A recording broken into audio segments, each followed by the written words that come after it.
What is the connection or the correlation between marketing and the front of your shop?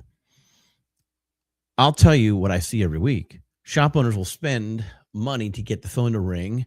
And then when the phone rings, the front desk turns the lead into a maybe, or worse, nothing. And they think they've got a marketing problem, but it's not always a marketing problem. They might have a marketing problem, but they also might have a front of house issue, right? Sometimes the marketing is doing the job. The leak is elsewhere. If your phones and your booking process isn't happening, your marketing is working, then maybe that's where your leak is sitting it down. And so I'm going to talk to you today about a recent Shop Owners Panel episode on the Garage Grit podcast, episode 61. And right now you've got me. I'm Brad Herlock, co-owner of AA Shop Marketing and your host of the Garage Grit podcast. And on episode 61, we've got two shop owners bringing real operator perspective. Kathleen Callahan from Expert Auto Repair in Florida and Philip Korbel from Elite Automotive Center in North Dakota. And the topic is simple, but it's one that seemingly people don't want to really talk about or address, maybe because it hits too close to home. I don't know. But if the front of your house is sloppy, the marketing results are going to be also sloppy. If the front of your house is sharp, then marketing results get lower cost. You're getting more out of your marketing investment. They get easier. They get more predictable. And so in this live today, I'm going to do three things. One, I'm going to frame the conversation, the leak that could potentially happens in that conversion from marketing to the front of house when they're not aligned. I'm going to talk to you a little bit about that episode 61 as well as episode 63 because I had a great person, Rena, who told all about her background is actually making sure that you're not leaking on the front of your shop. So making sure that you're getting the best example out of that marketing investment. And then number three, I'm going to give you a quick digital audit so that you can run this week on your own shop and see if you're actually taking full advantage for the leads that you're paying. Because I'm a marketer, and so I live in numbers. I live in conversion. And what actually turns into scheduled calls, scheduled appointments is there a car in your parking lot ready to be serviced, right? So let's get into it. Segment, let's talk about this the podcast, episode 61. If you haven't already watched it, go watch it. Feel free to pause right now and go watch it, episode 61, all right? Garage Grit podcast on YouTube. You can go out to aashopmarketing.com and then go to resources and then click the Garage Grit podcast. And just, scroll down until you see episode 61. Click on that. It'll take you to YouTube. Watch it. That's fine. Or if you're listening on Spotify, that's great too. It was published on 12/23 of 2025. Episode 63, which was the follow-up to that panel, is scheduled for January 6th of 2026. Now, this is not a recap. I'm not going to give you all the great details. I'm not going to spoil it. I'm just going to give you a couple reasons that you should take some extra time to listen with care. And maybe even what to listen for. Let's start with Kathleen of Expert Auto Repair in Florida. Now, when you hear a shop owner talk about the front of the house, you should listen for one thing. Do they treat the front desk as a revenue engine, or do they treat it as a necessary evil? Something they got to fill the void. Because marketing is not magic. Marketing is demand generation and trust transfer. Your front of house is where the trust either gets reinforced or completely shattered. And here's what I mean. If a customer sees your shop online, they see your reviews, they see your photos, they see your website, they see your Google Business profile. They call because they believe you are legit. And the job in the front of your shop is not to be nice. The job in the front of the job is to confirm what that customer has already been thinking. The job is to confirm that the customer made the right decision by calling you. That looks like professionalism. That looks like clarity, control of the conversation, confidence, process. And if you want to understand the correlation and connection between marketing and the front of your shop, then you have to stop thinking about where marketing ends and when the phone rings. Think of it as all one transaction, because marketing continues through the first call. Marketing continues through that first conversation, continues through that first text message, that first visit. Marketing is a full experience that leads to true trust, and trust leads to more revenue for your shop, more customers for your shop, the type of customers that you want to have. And so when Kathleen is talking, I want you listening for the real world reality of how they handle that first interaction. how they set expectations, how they move a conversation from price shopping to value, how they protect reputation that they've built online, and the way they handle people in real time. All right, now let's talk about Philip. Philip of Elite Automotive Center in North Dakota. Same deal, different market, different operational style. And here's what I want you to listen for when you're listening to hearing into what Philip has to say. How your front of house standards create consistency. I want you to be thinking about that. How the front of your shop standards create consistency, because you can have a great shop, you can do great work, you can be honest, and you can care, but if the customer's first experience is chaotic, inconsistent, slow, uncertain, confusing, your marketing takes the blame. Google doesn't know your intent. Your ad platforms don't know that you're a good person. The customer only knows what they've experienced. So the correlation and the connection between marketing and the front of your shop is this: marketing creates expectations. The front of the shop either meets them, exceeds them, or fails them. And when it fails them, you get the symptoms: lead quality feels low. People just call around, price shop. Your cost per scheduled appointment goes up. Your team starts blaming the marketing, and you start pulling back the marketing spend or marketing investment, even though the real issue is conversion. So in this episode, you're going to hear two shop owners talk this through from their side. And I want you to ask yourself while you listen, if I doubled my marketing tomorrow, would my front of shop convert all of it? Or would it just double my chaos? If the answer is it would double your chaos, then the best marketing move you can make is not increasing the spend immediately. It's tightening the front of your shop, tightening the front of your house. I'm a big believer in pouring into marketing, but you also need to pour into your team. It's not for culture or for feelings. It's for conversion. It's for return on your marketing investment, for making sure every marketing dollar has a chance to turn into booked work.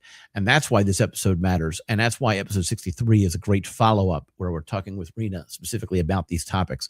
And again, that's going to be published on January 6th of 2026. So make sure that you watch those episodes. We're going to drop those links in underneath. If you're watching this video here on Facebook, you'll be able to see those links. All right. Here's the application. I'm going to give you a 3-part audit that you can run this week. This is not theory. This is what it looks like when I'm trying to figure out why a shop is doing marketing but not seeing the money they expected. Number 1, audit the first impression stack. Pull up your Google listing right now. Look at that primary photo. Look at the reviews, category, business name, hours, description, the last 5 photos. All right, you ready? Ask this. Does this look like a place that is organized, professional at the front counter? Customers don't separate marketing from operations. They don't separate ads from experience. They see your online presence and they assume this is what real life feels like over there. And if your Google presence screams premium and professional, but your front desk experience feels like we're scrambling, then there's a mild, oversimplifying that, a massive actually trust gap. And the trust gap kills conversion. Action number 2, audit your call handling. It's a marketing asset. All right. So your phone is a marketing channel. I want you to treat it like one. Go pull 3 recent phone calls and 3 recent answered calls, missed calls and answered calls. So a total of 6 or 7 calls. And shout out to the kids, 6, 7, right? I just did it. But anyway, if you record those calls, if you're not recording those calls, start recording those calls and listen.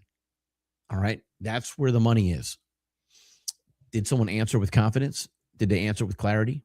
Did they state the shop name? Did they take control of the conversation? Did they ask the right questions? I like that one. Did they set the next step? Did they offer to schedule an appointment and get them into the shop? Or do they just provide information? Or do they actually do worse than that, just kind of push them off? Giving information feels helpful, but it doesn't just necessarily convert. Your front of the shop needs to move people forward for that conversion. All right. Let's get them booked. Let's get them helped. All right. Number 3, audit your follow-up speed. All right. If the lead comes in today, how fast do they get a human response? How fast are they getting scheduled? And sometimes what needs to be scheduled further out. And that's okay. How fast are they getting scheduled doesn't mean are they getting service, this afternoon. Of course, being able to triage, knowing when an emergency is and isn't, and helping the customer understand when something needs to be treated quickly versus you can wait till next Thursday. All of that human interaction can't be done effectively through an automated text or a AI. I want a human and a real response. How fast are they getting the next clear step? If someone fills out a form, how fast are they getting touched? Again, human, not automation. If someone messages you, how fast are you responding? Marketing creates demand, but speed closes. Speed is a trust signal. Speed tells the customer these people are on it. And if you want a clean correlation between marketing and front of house, front of shop, this is it. Marketing gets the attention. The front of shop turns attention into action. All right, practical note. If you want to get ahead of your marketing in 2026, go watch the 2026 planning webinar replay. I'm talking about the marketing planning replay. This is not hype. It's training. It's planning. It's what shops should be doing before they're throwing money towards miscellaneous marketing tactics. Watch the 2026 webinar replay at addi.me/2026. Again, that's addi.me/2026. I'll say it again because I want you to actually go there. Maybe you wrote it down. Maybe you typed it in. Maybe you haven't yet. Now's the time to do one of those two. addi.me/2026. addi.me/2026. Watch that webinar replay. And also, if you want my team to look at your specific marketing, your specific online footprint, and just tell me, have us tell you where your marketing leak or opportunities are, then you can go to addi.me/jumpstart. That's addi.me/jumpstart and get yourself a really good jumpstart for 2026. Let's close this out. You're asking what is the correlation between marketing and the front of your shop? The answer is it's the same customer experience. It's the same customer journey. Marketing is the promise. And that first human touch is the first evidence of proof. It's the first confirmation that they're getting. Marketing prompts the phone to ring. You are the one. Your team are the ones to actually make that happen, to become revenue, become customer, become building that trust. Okay. It decides whether or not the ringing phone becomes revenue or just noise. Don't let your shop fall into the trap of blaming marketing for a conversion problem. Don't let your shop fall into the trap of spending more money when the leak is at your front counter. All right. Watch this week's episode of Shop Owners Panel episode with Kathleen and Philip. And we're going to put the link below. That's episode 61. And also make sure that you follow up and watch Rena on episode 63. If you want help tightening your marketing and spotting the marketing side of the leak, then again, addi.me/jumpstart. If you want to plan ahead right away and just kind of digest all the different steps that you need for a solid marketing plan in 2026, that's fine. Then go out and watch the webinar replay at addi.me/2026.